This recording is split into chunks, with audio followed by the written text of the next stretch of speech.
makaupo na po tayong lahat.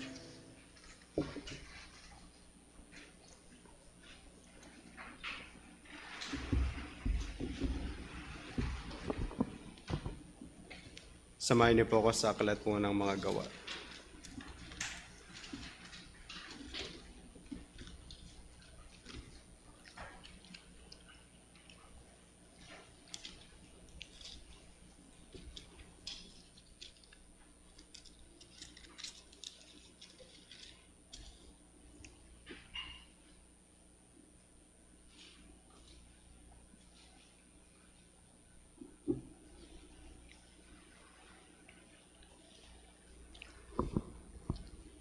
Acts chapter 6. At doon po tayo sa verse 1.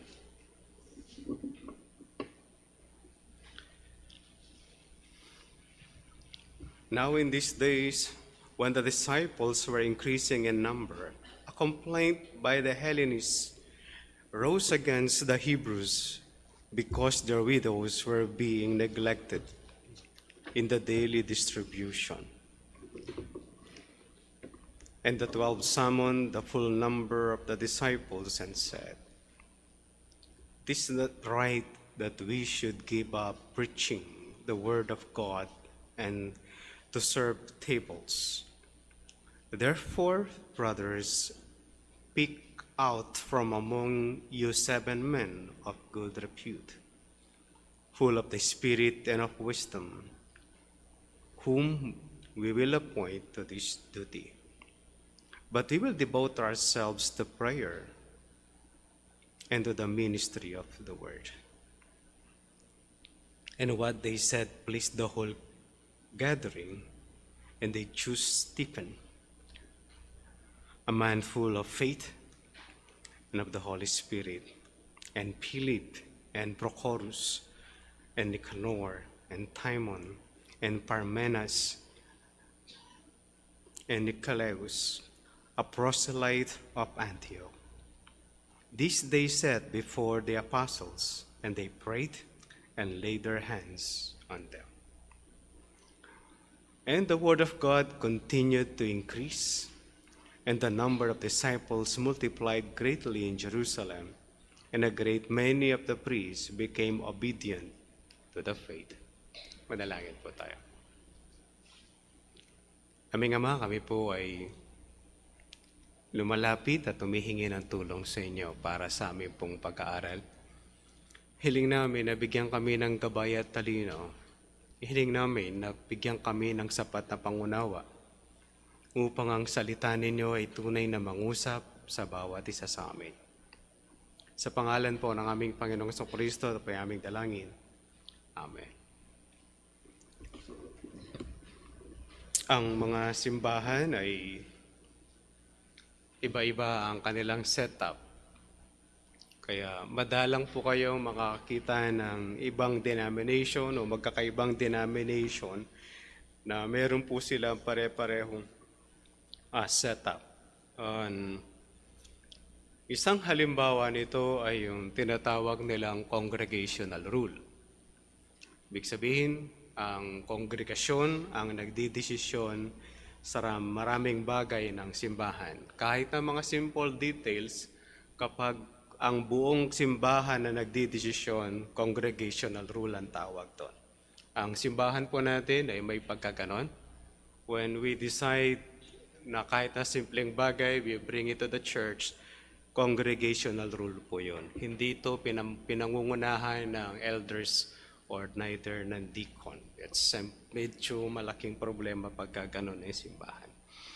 Ang isang pamamahala naman na ginawa ng iba came from pamamahala ng secular, ay meron silang board of trustee, and then sa ilalim ng board of trustee ay meron silang tinatawag na pastors o pastor, and then sa ilalim po ng pastor ay yung pastoral staff. Okay? Isa pong form of leadership. Yung isa naman ay meron silang trustee, tapos meron silang diacons or deacons, and then yung pastor sa ilalim, and then pastoral staff. Okay, isa pong uri ng pamamahala din po yon sa congregation. Ang pinaka-biblical na meron is the elders and deacons and then the congregation. Tindihan po natin, yun po yung pinaka-biblical na nakalagay o mahahanap natin sa Biblia. Congregational rule is not biblical. Okay, mahihirapan po tayo na siya po yung ginagamit to be overruling in everything. Okay, galing yan sa pamamaraang demokratiko na meron ang mundo. Maraming bansa, especially ang Pilipinas at ang Amerika. Kaya iba-iba po yung mga pamamahala. Yung iba is they have the pastor or the elders sa taas, and then nakasunod po yung deacon, and then yung pastoral staff, and then the congregation. Kaya depende kung saan kayo napupunta na church. Kapag nakarating kayo sa isang simbahan, malalaman nyo how they do things. Bakit ganun sila nagde-decide? It depends kung ano po yung setup ng kanilang gobyerno sa loob po ng simbahan. Kaya magkakaiba po yun. Marami ay galing sa business model, ayun po yung meron trustee. Okay, business model po yun. Yun po yung nakukuha kapag kayo ng mga namamahala sa church, karamihan ay mayroong mga negosyo o namamahala ng mga negosyo. Usually yon may trustee. Okay?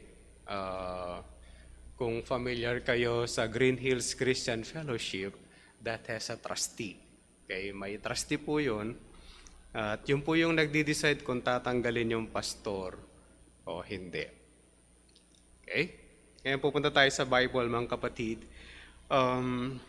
Introduction of deacon. Yun po yung ating pag-uusapan. Meron po itong tatlong bahagi, that is in verse 1 and chapter 6 hanggang verse 2. Okay? Its necessity. Ang verse 3 to 6, its selection. Ang verse 7, its result. Its necessity, its selection, its result. Bakit kailangan ang diakon? Bago po ako magpatuloy, walang linya ng part na to o salita dito sa chapter 6 na mayroong ginamit na salitang deacon or diakon. Di po natin siya mahanap. Bakit yun ang aking title? Bakit hindi ako naglagay ng iba? Yung idea ng deacon ay mahanap din naman natin dito sa mga talata. But yung mismong word na servant ng salitang deacon ay hindi po natin siya mahanap. But yung idea nito ay pwede po nating mahanap sa Acts 6:1-7.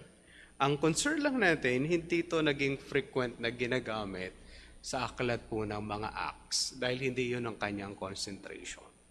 Malinaw po, hindi ginamit ang salitang diakon o salitang servant para sa deacon sa aklat po ng Gawa, chapter 6, verse 1-7.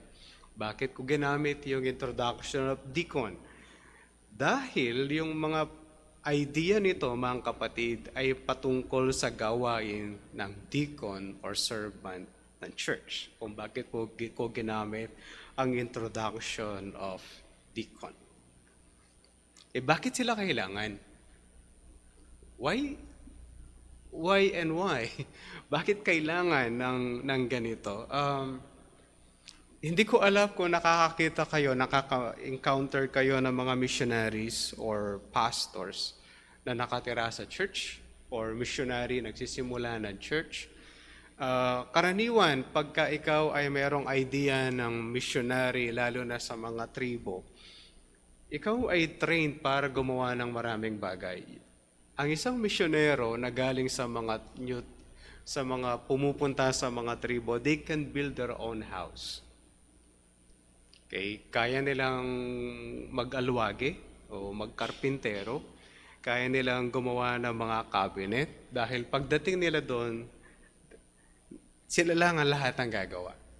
And still, magtatayo ng building, magtatayo ng simbahan, alam dapat po yun ng isang galing sa mga tribers o yung mga misyonero para sa mga tribo. Ganun po sila kagaling. Kaya when you see one of them, ulitin ko, sinasabi ko lagi ito, kapag nakakita kayo ng totoong misyonero sa mga tribo, if you have a chance to treat them, give them a treat. Kung may chance kayo to have fellowship with them, do it. Dahil kakaiba sila. Marami silang alam gawin dahil yun ang gagawin nila pagdating nila sa mga lugar na kung saan malayo sa mga kabiasnan. Okay? Yung iba na nakatira sa church, and we call that parsonage. Ito po yung sa pinaka-difficult na bagay. Kapag nakatira sa parsonage, para sa church, that's the easiest. Okay? Yung pastor, hindi na magbabayad ng kuryente, hindi na magre-rent ng bahay, that's the easiest. Ang problema, kapag yung pastor nakatira sa church, he must be a jack of all trades. Kung merong mangyayari sa building, kailangan niyang i-repair kasi siya yung nakatira sa church. Kailangan laging malinis ang church kasi siya yung nakatira sa church. Ang tawag namin is the jack of all trades. Pero yun ang pinakamadali. Okay, nakatira yung pastor sa church.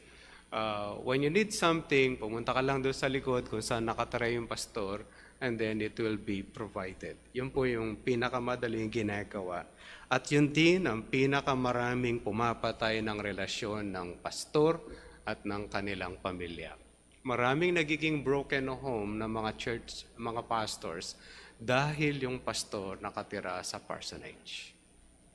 Okay, sabi ng isang namatay na magaling na mga ngaral ng Grace to You Philippines, nung ako yung treasurer ng Divine Grace Bible Church, at yung bahay ni Pastor Lito, ang kalahati ay ginawa naming opisina, at yung portion ng lot nila ay ginawa siya ng building ng church. Sabi ni Pastor Kamwa, Bobot, sabi niya, tanggalin mo yung pastor mo dito sa lugar na to. Kung makakaipon kayo ng pera, una mong gagawin, tanggalin mo yung pastor mo dito sa lugar na to. Ikaw, pastor, bakit? Mababurnout ang kanyang pamilya. At kapag na-burnout ang pamilya niya, masisira yung pamilya niya, mawawalan kayo ng isang manggagawa ng church. Totoo po yun. Not to Pastor Lito, but to Pastor Kamwa. Yung anak ni Pastor Kamwa, galit na galit sa church. To the point na ayaw nilang maglingkod ang mga pastor na galing sa Grace to You Philippines. Alam niyo bakit? Nagpapahinga sila, meron darating na mga tao sa church. And they hate church. Buti nagbago yung kanilang kaisipan. Pero yung pagka-burnout nila, mga kapatid, sobra. Ganun po kahirap yun. Baka isipin nyo, pastor, okay lang yung pastor nakatira sa church building. Hindi po yun maganda para sa church. Okay? Sa isang simbahan. That's coming from a great man of God. Nung namatay po yun, nalulungkot siyempre yung pamilya nila and they hate ministry pa rin. Pero ang haba ng libing. Mahaba daw po yung libing. Hindi ko siya nakita kasi nilibing. Mahaba po yung libing. Sa haba po ng libing, karamihan na nakapila sa libing ay mga pastor. They were blessed by his life and his ministry, but the family was not. Malungkot, Maraming pinagpala ng mga tao except the family. Okay? Ayun po yung, minsan madali kasi. Kaya, ang akala ng mga tao, the pastor is jack of all trades. Siyang gagawa ng lahat. And then we burn out the family and destroy their lives. Minsan nakakalimutan ng congregation yung pastor, member din ng church. At isa lang siyang taong nilalang ng Diyos with all weaknesses. But sometimes, the congregation forgets something about it. Yun yung testimony lang, mga isang manggagawa na hindi ko na lamang namatay siya, late ko na nalaman na namatay yung pastor. Kukunin ko sanang ninong sa kasal. Kaya lang patay na siya. Bakit kailangan ng mga servants? Tingnan niyo po yung verse 1. Now in these days, when the disciples were increasing in number, a complaint by the Hellenists arose against the Hebrews because their widows were being neglected in the daily distribution. Let's see the setup. Yung simbahan, mga kapatid, hindi na ito isang buwan na church. Hindi na ito isang simbahan na nag-exist lang for a month or 2 months. Hindi lang ito simbahan na nag-exist ng 3 months. Mukhang matagal-tagal na yung church sa Jerusalem. Okay, hindi na ito isang maliliit na simbahan, hindi ito itong simbahan na parang ilang buwan lang. Ito po yung, mga batid, tingnan nyo to, no? Ayon sa pag-aaral nila ng churches, kapag nagsisimula ang church at marami siyang ginagawa, the outside ministry, kokonti ang issue sa loob. Kapag nag-settle down ang church, okay, nag-settle down ang church, and doing the regular ministries pa rin, at nag-settle down siya, maraming mga magkakaproblema sa loob ng church. Nagka-come up. It doesn't mean hindi sila nasosolve. Nasosolve sila, but maraming nagka-come up dahil yung mga tao were simply focused not on their ministry, but focused on one another. Okay? Wala pong church na hindi dumarating doon. Kung bakit yung letters, mababasa nyo, lagi kayo may babasang love one another, serve one another, forgive one another, help one another. Dahil yung church nagsisettle down, and then okay na siya sa kanya, sarili, sa kanyang regular na ginagawa, and then people will be focused, so nakatingin na sila sa bawat isa, and then fight inside, o yung pag-aaway sa loob, ay lumalabas. Kung bakit maraming churches ang nai-split. Not just by theology. Kaya maganda pag theology ang na-split. Anong issue? Theology. That's a good issue. Issue nyo is doctrine. Pero kapag issue nyo is preference, nag-settle down ang church. Ito yung masakit, ano? You're fighting one another habang nandito kayo sa mundo. Nag-aaway tayo sa bawat isa dito sa mundo. I am a Presbyterian, I am a Reformed Baptist, at ang pinaka-spiritual yung evangelical. We are evangelicals. Nag-aaway-aaway sila. Pagdating sa langit, we will worship one another. We will worship together and will worship the King of Kings. Pagdating natin sa new heavens and the new earth, we will serve one government, the government of Christ. Alam niyo yan, how painful it is that we fight one another because of our own preferences. Tapos yung Pentecostal na ayaw mo, kasama mo sasamba sa langit. Pastor, unbeliever siya. I don't think so.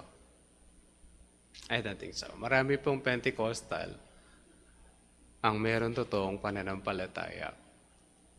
Si Martin Luther ay isang Catholic priest who is in heaven. Hindi po nagpalit ng religion yan. Bago nyo lang makalimutan, bago natin makalimutan. Hindi po siya nagpalit. Si Saint Augustine, okay, kung saan galing ang foundation ng pag-aaral ni Martin Luther, si Augustine is a Catholic priest. Katoliko sarado de candado. O kung gusto nyo isipin po yun. Pinaalis niya si Martin Luther, sabi niya, umalis ka dito, mag-aral ka. Pero di siya umalis sa church. Si Saint Augustine. But Saint Augustine has a book about grace. And he's so good with that. Kaya mga kapatid, how about yung naunang church? Nagka-problema ba sila? Ito yung may problema sila, mga kapatid. Daily distribution, it seems to be, ang problema nila is about food.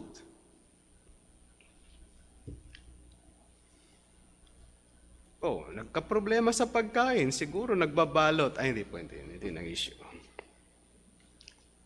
Okay, sanay yung mga Hudyo, mga kapatid, sa kanilang pagbibigay ng awa sa iba. Sanay sila doon. It's Jewish practice, Old Testament practice, ginagawa po nila ng maayos yung pagbibigay ng tulong sa iba. Kapag kami nahihirapan, kaya nga meron silang Day of Jubilee. On the 50th year, at nakasangla ang lupa mo, pagdating ng 50th year, the year of Jubilee ng Israel, wala ka ng utang. Sana all, no? Diba? Pastor, sana sasangla ako pagdating ng 50th year, bawi ko na yung lupa. Yes. Kahit anong sinanla ko, Pastor, pagkadating ng 50th year ng the year of Jubilee, wala na akong utang? Yes. Balik lahat ng property mo sa'yo. O, di ba maganda? Kaya yung mga Hudyo, sanay sila dito. Ang problema nila, mga kapatid, tingnan nyo, sino yung pinagtatalo nila, no? The Hellenists and the Hebrews. Mga kapatid, pareho mga Hudyo yan. Okay? Pareho silang Hudyo. Ang mga Hebrews, yan pinakamadali. Yung mga Hebreo, mga kapatid, ito yung mga tao, mga Hudyo na kaya nilang magsalita ng Hebrew. Do ang kanilang language na ginagamit na common noon is Greek, they can still speak Hebrew. Kaya nila magsalita ng Greek at kaya nilang mag-Aramaic. Okay? Parang si Pablo, kaya siya ay isang Hudyo pero magaling mag-Hebrew, samantalang siya ay hindi naman nakatira sa Jerusalem. But ganun po yung pride nila sa ganun. Yung mga Hellenists, mga kapatid, ay mga Palestinian Hebrews pa rin sila. Kaya lang, ang alam lang nilang gamiting salita ay Greek. Hindi sila marunong mag-Aramaic o magsalita ng Hebreo. Mga Hudyo na ang alam nilang salita is Greek. Kapag sinabi mong Hellenist, Hudyo yun, na-Grego lang ang alam niyang salita. Kapag sinabi niyo mga Hebrews, o linguistang mga yan, sa mga pagka-Hebreo, pagka-Hudyo nila, Hebrew, Greek, Aramaic, kahit alin dyan sa tatlo, kaya nilang salitain. Okay, yun po yung kanilang pinagkaiba. Sinong may issue? Ang mga Hellenist na widow, ang nagko-complain against the widows.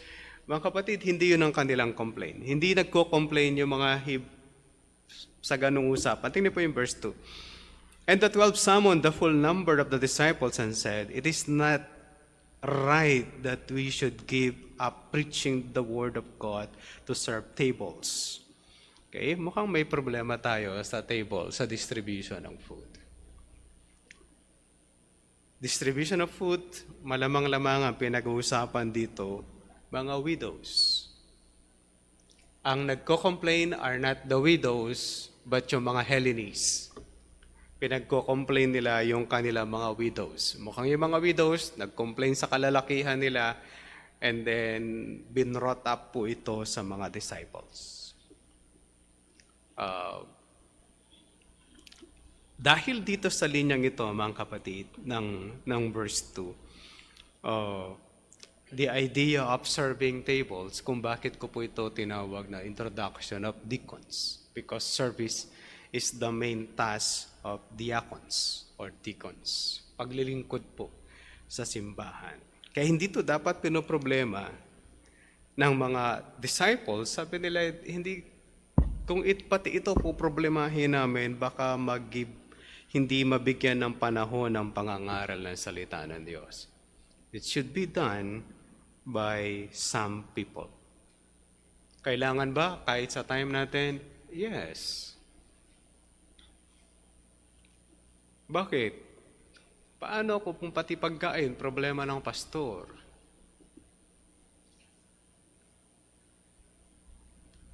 Sa halip na yung pastor nag-aaral, namamalengke ng pagkain, magluluto. Do marami sa kanila marunong magluto. Can you imagine what will happen? And then umaasa ka na magandang preaching, samantalang yung pastor ay pinamalengke mo siya at papaglutuin mo siya para mag-serve ng pagkain. And then what do you expect? In our days, nagkaroon kami ng isang training ng Movement of the Word ng LRI. And then yung pastor, pag tinatanong ko siya, gaano karaming membership nyo? Sabi niya, Pastor, 100. Pero pag pupunta kami sa kanila at magtuturo kami o magkakaroon kami ng training, we'll start at 9. Sisimula kami ng 9. Yung pastor, nakatsinelas pa. Tapos, bumili siya ng tubig para mineral yung ipainom sa mga pastor. And then, pagod na pagod siya na namalengke pa siya mula sa bayan para lutuin ng asawa niya yung pagkain. Gusto ko nang itanong, nasaan yung 100 members at church? Pagdating sa training, hingal na hingal yung pastor. Wala na siyang masagot. Pagka tatanong kami, isa yun sa mga hindi sasagot. Okay, kahit po nung nag-meeting kami sa kanila one time, yung pastor, dumating kami ng 9, na-late pa nga kami, tapos yung pastor nakatsinelas pati. Siya pa yung magdi-devotion, kawawa. Tuloy, ang kanyang devotion is Psalm 23, at sa kanyang pagdi-devotion, sinasabi niya paano nabuo yung building. Sabi ko, saan kaya yung Psalm 23 doon sa pagtatayo ng building? Of course, meron naman. The Lord is my shepherd, I shall not be in want. Anong kaugnayan nun sa building? Paano siya makakapag-prepare? Siya yung bumili ng tubig. Siya yung nag-prepare na lahat ng pagkain. Can you imagine how it works? Sa kanila, it's good. But pag sa akin, it's not. It's kawawa yung pastor, how they do it. Then he has 100 members. Malaki ang tawag natin sa mga libro po ng church administration, that's a small church. Kaya sa atin, manyut. Masyadong maliit. Kaya mga kapatid, can you see, do we need somebody to serve tables? Kung sila noon nangangailangan, meron tayong necessity in our days. Patungkol doon. And it's good the ladies were doing good to that sa ating simbahan. But ang problema nila mga kapatid is the distribution.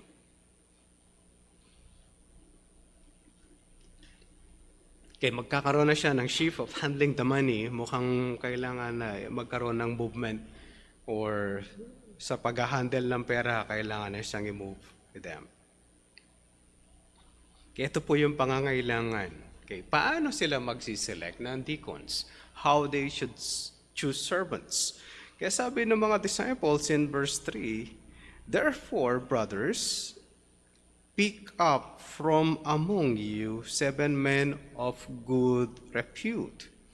First qualification, mga kapatid, is someone who is from the church. Galing mismo sa church. Galing mismo sa group. Pastor, sila lang naman kasi yan. Siyempre, isa lang yung church sa mga galing sa loob.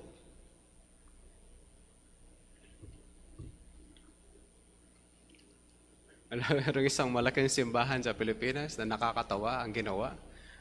Tinanggal nila yung pastor, tapos kukuha sila ng bagong pastor. Ang mamimili ng bagong pastor sa kanila ay isa lang ang galing sa loob ng church. Yung trustee na mamimili, isa lang yung inilagay nila galing sa kanila na mamimili. Kalawang problema, sa dinami-dami nilang pastor, mamimili sila sa labas. Naghanap sila ng aplikante sa church. Sino mag-a-apply bilang pastor? Kakatawa ba? Yes, it came from the outside. Unless otherwise, walang galing sa loob. But knowing the church, marami silang pastor. Ang nakakatawa, kukuha sila galing sa labas. Sa dinabi-nabi ng pastor sa loob, kukuha pa sila galing sa labas, ang mamimili galing sa labas. Kapag merong mapipili sa loob, get somebody from inside. Unang qualification, galing sa loob ng church ang kukuhanin, member ng church. Ikalawa, someone who can lead. Okay?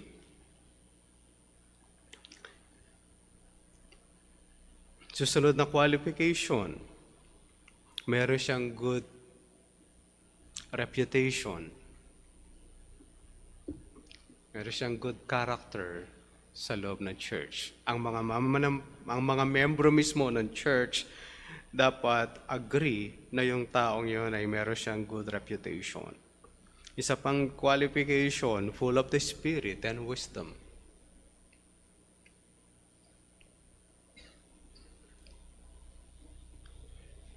Mahirap yung naghahanap ka ng leader, tapos yung ang pipiliin mo is somebody. Pag tinanong mo siya, he won't take responsibility.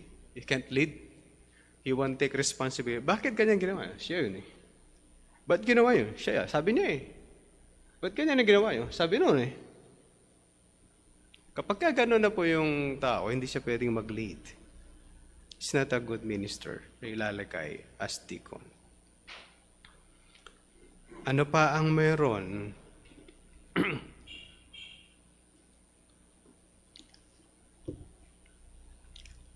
Sabi na, yung ilalagay, siya po yung i-appoint to this duty. Ito po yung qualification na dapat nilalagay galing sa loob ng church.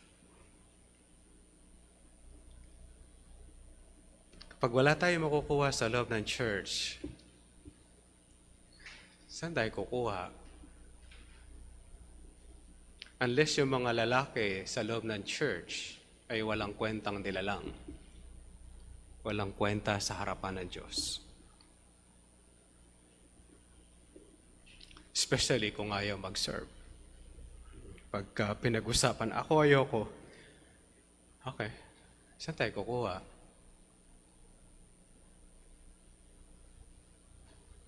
Pastor, meron siyang good reputation. Are we not growing in the grace of God?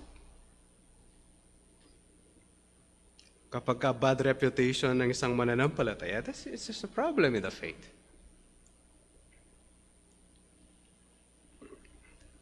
Okay? Ito po yung mahirap siya, no? Pastor, madali bang maghanap sa loob ng church? Hindi po ganun kadali. Pero makakahanap ba? Usually makakahanap. Dahil ako naniniwala ako sa loob ng simbahan, ang mga mananampalataya ay servants. That servanthood is just simply natural para sa mga mananampalataya sa loob ng church. Kapag hindi ka servant sa loob ng church, check your faith. Am I really in the ministry? Kung ang tingin nyo sa loob ng church kayo ay boss, alalahanin mo lagi si Kristo. Ikaw ang boss ni Kristo. Why? Because He is a servant. Kapag hindi mo nakikita yung sarili mo na lingkod ng simbahan, ang kapatid, nakakahiya naman sa Diyos. Ang Diyos ay servant, ngayon mas mataas ka pa sa Kanya. Kasi boss ka, siya servant eh. Tama ba? Servant king yung kinanta kanina eh. Kung ang tingin mo sa sarili mo, hindi ka dapat naglilingkod sa church, then you're higher than God. And then you must be the God of this earth. Intindihan niyo ako mga kapatid. Masyadong brutal yata yung pastor. Si Jesus Christ is a servant. At kung maalala niyo yung example dun sa text, sa ating church anniversary, in example of humility is the servant king. That is in verse 5 to verse 11 of Philippians 2. Ngayon, pag hindi ka nagsaserve, you must be God. Intindihin niyo ba? Pastor, pag hindi nagsaserve, must be God, ang feeling God? Yes. Yung God nga, nag-serve tapos ikaw, di ka magsiserve, di God ka, mas mataas ka pa sa God. You must be the God of the universe. Intindihin niyo ba mga kapatid? Masyado kang brutal, pastor. Paano ko pa ba iisipin yun? Ang aking Diyos ay naglingkod. Pinaglingkuran niya yung mga tao. Tapos ako, ayaw ko maglingkod. O, di mas mataas ako sa Diyos. O, feeling mo mataas ka sa Diyos. Ito yung pinaka-nakakatakot. Kung ang feeling ko at tingin ko sa sarili ko ay hindi servant, may problema tayo sa Christianity. Am I a Christian? Kung ang aking Diyos ay naglingkod, how much more ako? Let's move on. Ito yung kanilang napili, mga kapatid. Okay? Ito yung pinaka-concern kasi. No? Dapat, alam mo yung pagkakalagay kasi ng mga text. But we will devote ourselves to prayer and to the ministry of the word. Ito yung pinaka-ministry ng pastor. Dalawa is to pray and to preach.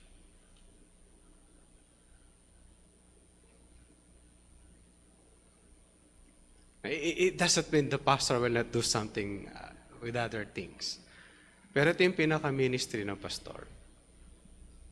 Hanggat kaya ng mga servants, they'll spare the pastor from doing other things.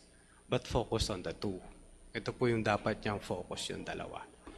Yung iba, dapat ginagawa ng mga servants para yung mga pastor can do their ministries, makapangaral sila ng salita ng Diyos at makapanalangin. Okay, yung mga ministry ng churches about mundane works ang tawag, ina-absorb dapat ng mga mananampalataya para yung ministers of the word can focus on the word and prayer. Okay, kaya tingnan po natin yung ating mga ministries. As a pastor, focus on word and prayer, or we give him a lot of work para hindi siya mangaral at manalangin. Hindi naman natin sinasadya minsan, but minsan yun na nangyayari. Ito yung napili nila, mga kapatid. Verse 5. And what they said pleased the whole gathering, that's the whole membership. And they choose Stephen, yun po yung mamamatay sa verse 7 and 8, at ang papatay at pasimuno ng pagpatay ay si Pablo. Okay, siya yung magiging istorya pagkatapos niyan. Okay? He's full of spirit? Yes. Yung isa, mga kapatid, ay si Philip. At si Philip ay magiging evangelist. Kaya nagtatalo-talo sila, mga kapatid, whether yung chapter 6, 1-7 ba ay patungkol sa deacon or ito ay simply temporary deacons. We're not sure of that. At kaya lang, ang kailangan at this time is somebody who will serve tables. The word serving tables ay karaniwan trabaho po yan ng mga diakon o ng mga deacon. Kaya lang si Philip ay magiging evangelist. Hindi ibig sabihin, kapag sinabi natin, pastor, deacon, they cannot preach? They can. They can do evangelism? Yes. Pwede bang maging elder and deacon? Yes. At magkaiba lang sila ng kanilang mga ministries, mga kapatid. Then napili nila si Prochorus at si Nicanor at si Timon, si Parmenas. Ang hindi tayo familiar sa kanila kung ano po yung ginawa pa nila other than this. But mukhang they're good people in serving tables. Naging effective ba sila? Verse 7 will tell us. Tapos yung isa is si Nicholas, isang proselyte of Antioch. Galing Antioquia to, nasali sa kanila. Kaya mga kapatid, they have chosen good people? Yes. Isang parang, pastor, madali ba yung trabaho nila? Tandaan niyo mga kapatid, namili sila out of more than 5,000 people. Kasi yun ang membership nila. Sabi niya, meron na silang 5,000 and they keep on increasing. At mamimili sila ng 7 servants. Anong ginawa nila nang mapili yung mga to? And they said, before the apostles, and they prayed and laid their hands on them. Okay, pinanalangin. Yung laying of hands, hindi po yan nagbibigay ng kapangyarihan para dun sa deacon na maging magaling silang deacon kasi nilay hands sila. Usually, ginagawa po yung paglelay of hands para yung idea of appointment. Okay, kaya ginagawa po yung laying of hands. But meron bang nangyayaring kapangyarihan sa panahon na yon o pagpapasa ng kapangyarihan? Wala po. It's simply a show of appointment para sa mga manggagawa ng Diyos. Anong resulta nito? What's the result? Ang sabi po niya sa verse 7, "And the word of God continued to increase, and the number of the disciples multiplied greatly in Jerusalem. And a great many of the priests became obedient to the faith." Anong result? Nagkaroon ng diakon, hindi na problema ng mga 12 apostles ang pagsiserve ng tables para sa mga widows. Nakapag-focus sila, mga kapatid, sa preaching of the word at dumami ang naligtas sa kanilang mga pangangaral. Mga kapatid, may nakalagay na siyang linya dyan sa dulo. Tingnan niyo mabuti yung dulo. "And a great many of the priests became obedient to the faith." Huwag kayong magtaka, pagdating nyo ng Acts 15, may problema galing sa mga yan. It's not because problema sila, but yung system nila in Jewish practice nila, mga kapatid, gusto nalang ipasok sa church.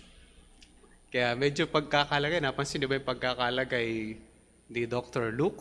Sabi niya, "A great many of the priests became obedient to the faith." Ang una nilang kalaban ay priests. Maraming na-save sa kanila. But magkakaroon ng certain problem with these priests pagdating sa dulo. Dahil marami sa kanila ay mga Pharisees. But it doesn't mean hindi sila nare-resolve. Mga kapatid, ano ngayon? Let's see these things. Si Satanas gusto niyang sirain ang church. Okay, gusto niyang atakihin ang church. What he did is, ginamit ang mga priests, okay, silang namamahala, the high priest, para ipigilin at supilin ang pangangaral ng salita ng Diyos. Hindi sila nanaig. Sabi ng mga disciples, "We rather obey God than men." Sinubukan nila ulit at ganun pa rin ang nangyari hanggang chapter 5. And then Satan did something clever. Pinasok na niya ang church. Inside the church, ito yung gagawin ko. Sa kanilang offering, we'll do something at gagamitin ko si Ananias at si Sapphira.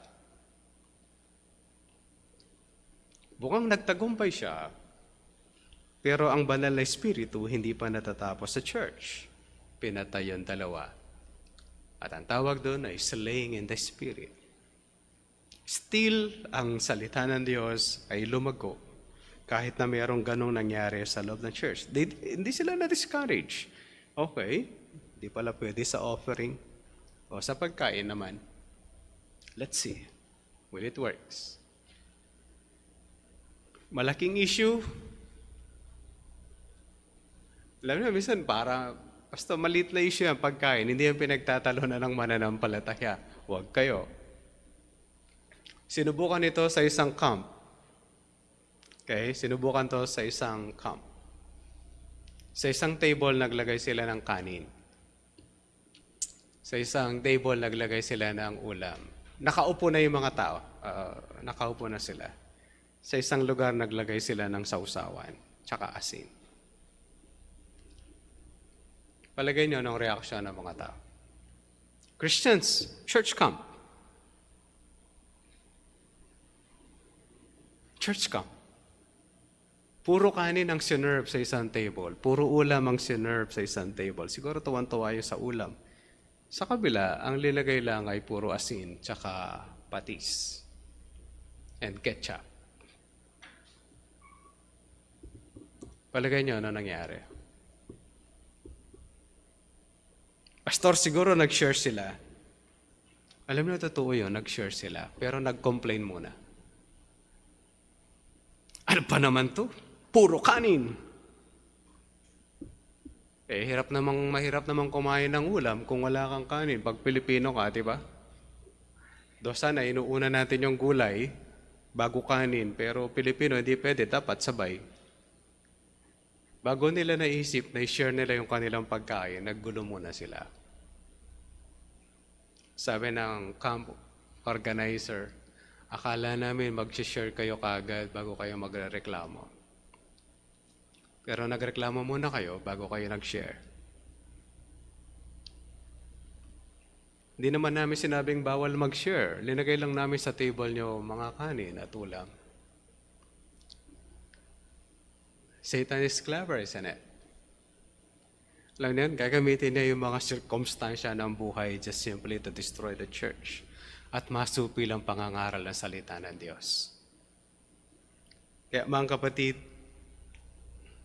itong ginawa ni Satanas, papatay siya ulit after that.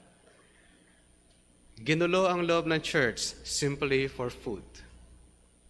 Nagulo sila, baka sabihin, pastor, din sila nagulo. Kung hindi po sila nagulo, walang Acts 6:1-7. Kung hindi to nagbigay ng kaguluhan at kagulumihanan sa kanilang kalagitnaan, walang Acts chapter 6:1-7.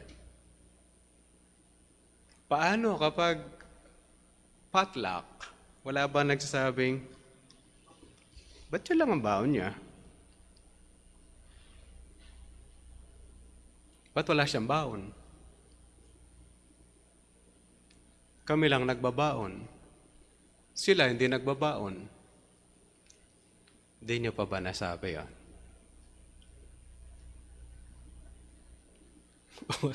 Pag nangyari na sa'yo yon, tuwan-tuwa si Satanas sa'yo. Jackpot dyan.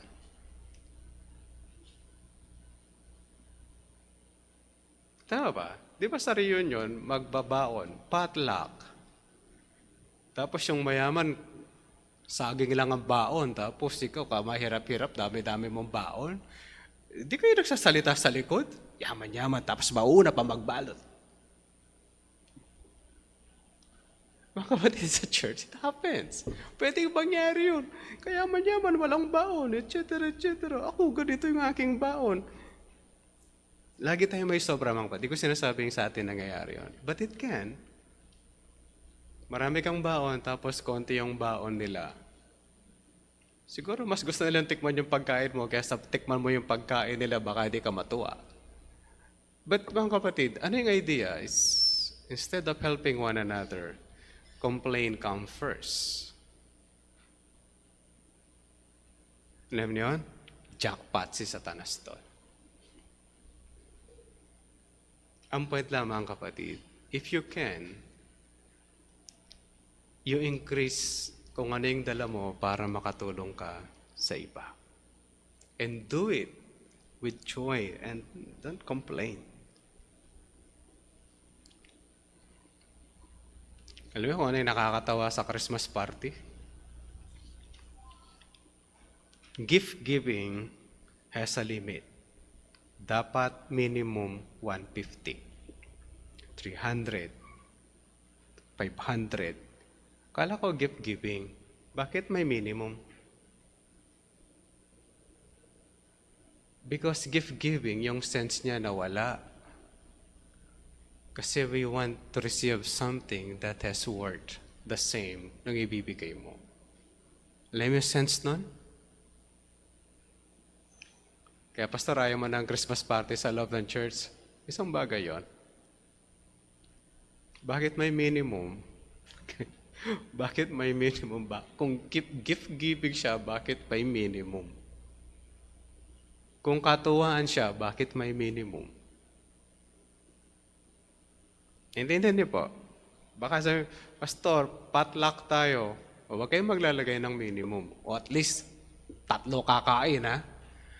Potluck yun, para alam mo mag-share ka, bakit ka nagme-minimum? Alam mo mag-share ka, bakit ka minimum? Ano yung potluck tayo, tapos dala-dala mo lang isang meatloaf. Alam mo, ikaw walang kakain eh. Alam niyo yun? Pag ikaw ay nag-scouting, nagka-camping kayo, o kaya mag-hiking, sinabi, potluck, baon mo lang yun. Pero sa isang okasyon, at pinag-potluck ka, share ng food, then you have something to bring for others. Kaya mga kapatid, tandaan natin, ang ministry ng mga mangangaral na salita ng Diyos is the Word and prayer. Mundane work should be done by deacons sa loob ng church. Kaya lang yung salita dito, mga kapatid, ay nagamit is a common term for servants. It's not specifically for deacons. Ito yung tanong natin sa ating sarili. Am I a servant of the Lord in the church? Naglilingkod ba ako sa simbahan? O pagdating ko sa simbahan, I'm like a boss na dapat malinis ang church, maayos ang church. Kakain ako, hindi ako maghugas ng plato. Alam mo, isang dami-daming ginagawa ng iba. Nakauwi ka na, merong naghugas ng plato doon sa likod. Relax na relax ka na habang may naghuhugas doon. Alam mo mga gano'n na ministry. But alam ko yung gumagawa nun, hindi naman sila nagagalit. Di naman, kasi wala pa ako nakitang basag na plato sa likod. Pagka may nakita na akong basag, alam ko na nagwala yung naghugas ng plato doon. Wala pa naman. But ang point ko lang mga kapatid, yung pagkakalagay nito is servant in general. Are you serving the Lord in the ministry? Kung meron kang kakayanan to preach and teach, use that and serve the Lord. At kung saan kayo ministry, may kakayanan. Baka sabihin nyo, Pastor, pag matanda na, are we giving up the ministry to the younger generation? Yes and no. Yes, dahil malalakas pa sila. No, because we want to train them. Training them doesn't mean you're absent. Nakakita na kayo nagte-training, yung nagte-training, wala. Ba't wala ka? Tinetrain ko yan eh. Nasaan ka? Mag-train siya mag-isa. Hindi po training yon, learning to himself. Ang training nandun ka. And then you say comment, ganito dapat ang iyong ginagawa. Kaya mga kapatid, pag matanda na kayo, o matanda na tayo, huwag niyo sasabihin matanda na kami, kayo naman.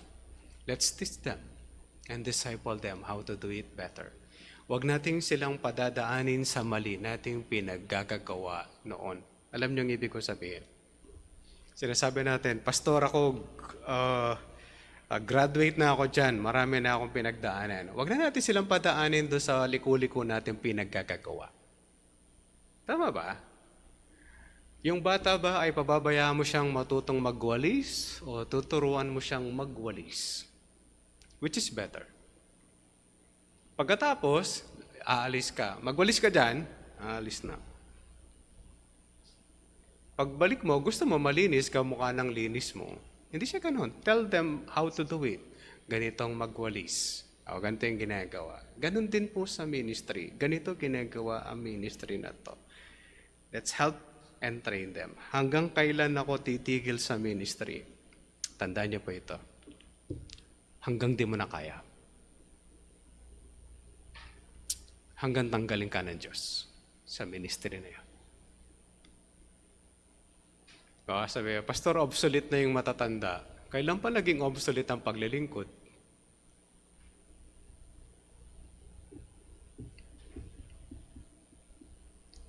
Isang sinasabi ko, Panginoon, hanggang 60 lang ako, gusto ko na mag-retire sa ministry of the word.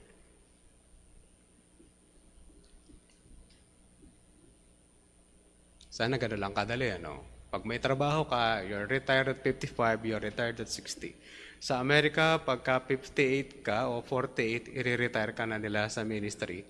Pwede ka pang magtrabaho sa church pero hindi sa same church, sa ibang simbahan. Kaya huwag kayong magtaka bakit yung pastor nasa ibang siyang church, nakakilala nila, kasi hindi na siya pwedeng maglingkod doon sa simbahan na yon, kailangan nasa iba. Pwede lang siya maglingkod kung wala siyang salary. Pero kung maglilingkod siya and doing the same work, sa kabilang simbahan po gagawin po yan. Not in the Philippines.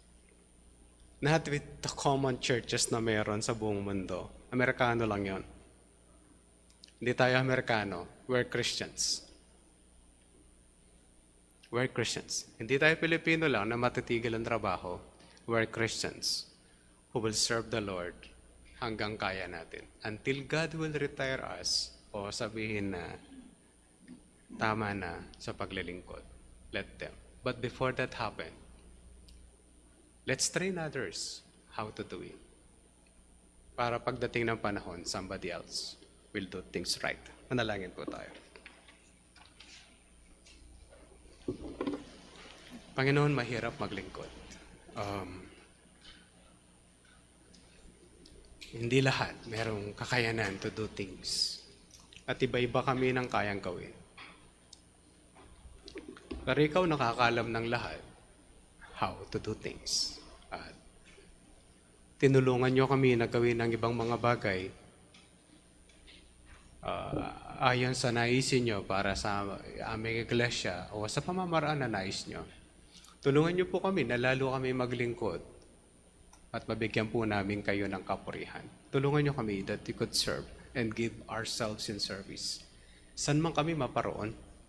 Kung darating yung panahon, hindi kami sa simbahang ito at mananambahan kami sa iba dahil sa anumang sirkumstansya ng aming buhay, help us to become servants.